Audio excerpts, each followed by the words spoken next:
स्थानीय निकाय चुनाव से पहले पहुंचेगा आरजे रमझाझर आपके नगर या गांव में और जनता पूछेगी सवाल ताल ठोक के।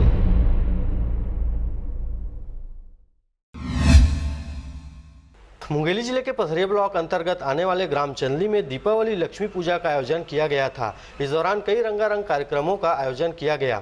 25 अक्टूबर से 29 अक्टूबर तक आयोजित इस कार्यक्रम में श्रद्धालु हजारों की संख्या में पहुंचे हुए थे। आपको बता दें कि ग्राम चंदली में लगातार 10 वर्षों से दीपावली लक्ष्मी पूजा महापर्व का आयोजन किया जाता है। इसके साथ ही 29 तारीख को लक्ष्मी विसर्जन के अवसर पर बाजे गाजे के साथ शोभा यात्रा निकाली गई, जिसमें हजारों लोगों की भीड़ मौजूद रही।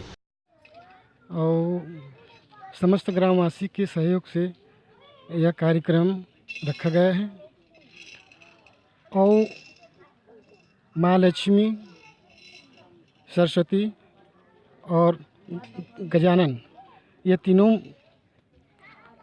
की पूजा की जाती है। और वास्तव में देखा जाए तो कोई भी कार्यक्रम का सफलता तन मन धन ये तीन प्रमुख हैं। पथरिया से राजकुमार बघेल व गुलशन आनंद के साथ ब्यूरो रिपोर्ट आरजे रमझाझर।